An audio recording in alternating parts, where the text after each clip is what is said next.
என் இனிய நண்பர்களே, தமிழகத்தின் மிகப்பெரிய தூணாகவும் ஜனநாயக தூண்களில் ஒன்றாக இருக்கும் ஊடகங்களே, வந்திருக்கும் பத்திரிகையாளர்களே, சக கலைஞர்களே, ஒரு விஷயத்தை முதல்ல நம்ம கலவைக்கெல்லாம் தான் நம்ம விஷயம் பேசணும். ஒரு பிராது கொடுக்க வந்திருக்கோம் பஞ்சாயத்தில். நீங்கள்லாம் பஞ்சாயத்து தலைவர் மாதிரி என்னை பொறுத்தவரை, ஏன்னா பத்திரிகைகள் தான் நாங்கள் பிராது கொடுக்கணும் இதான். அதனால் உங்களுக்கு மிகப்பெரிய தார்மீக பொறுப்பு இருக்கு இது பத்திரிகைகள். ஆனால் நான் வருத்தப்படக்கூடாது, நான் ரொம்ப ஓப்பனாக பேசுவேன். உங்களுக்கும் சில பங்கு உண்டு இந்த தமிழகத்தினுடைய சின்ன கீரல். ஏன்னா நீங்கள் வாட்டு தடான்னு வர்றீங்க, யாரை வேணாலும் எப்போ நீங்கள் அரசியலுக்கு வர்றீங்க, சும்மா தூக்கிடலாம் தட்டி எழுப்பி அவனுக்கு விவரம் தெரியுமா? விவரம் தெரியாது. தமிழகத்தினுடைய எல்லைகள் என்ன?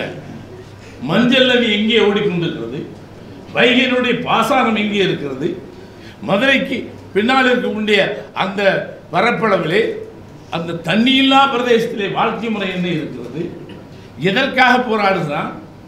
எங்கேயாவது தெரிஞ்சு சும்மா அவங்க பாட்டுக்கு சின்ன பையன் இப்போ தான் சேகர்னு அறிமுகப்படுதும், அவன் வருவான் ஒரு படத்தில் குழந்தை நட்சத்திரம்லாம் இருப்பான்.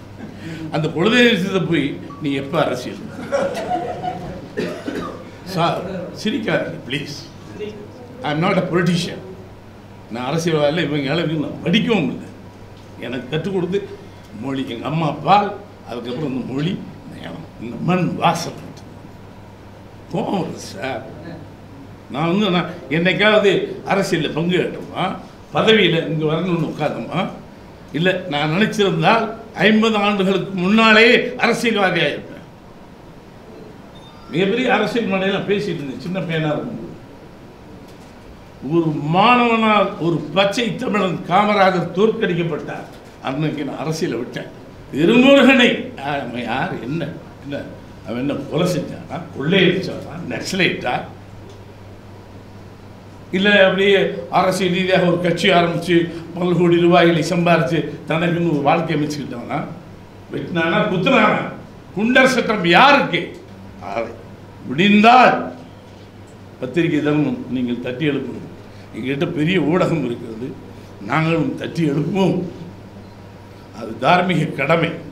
என்ன அவ்வளோ பெரிய தமிழ்நாட்டில் 8 டேரக்டர் உட்காந்து எண்ணி கேட்கலாம். 8 800 ஆகும், 8000 ஆகிவிடும். அதுவும் 8 கோடிக்கும் பரவும். அதனால் திரும்ப அவங்க எதுக்காக இப்படி போகிறாங்க? சீட்டு கேட்டாங்க, இல்லை அரசியல் தலைவராக எப்படி சிஎம் ஆயிடணும்னு நினச்சானா?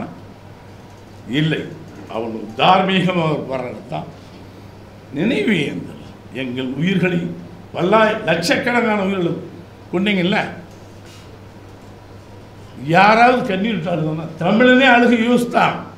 ஆந்திரா அழுதுச்சா, கேரளா அழுதுச்சா, மலையாளம் அழுதுச்சா? தமிழனுக்கு கூட தெரியல அது என்னன்னு சொல்ல வேண்டியதாக இருந்துச்சு. மைக்கு போட்டு, டேய் நம்ம சகோதரர் துப்புல் குடி சகோதரர் சுட்டு வீழ்த்தப்படுகிறார். யாருக்கு இருந்துச்சு?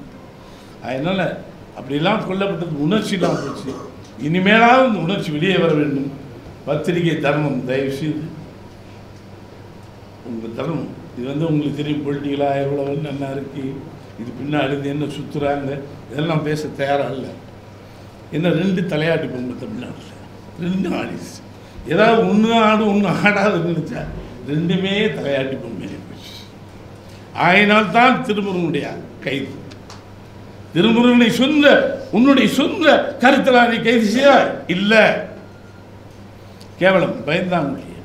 ஏன்னா மடியில் கனம் இருக்கு. கலைஞர்கள் எங்கள் மடியில் கனம் இல்லை.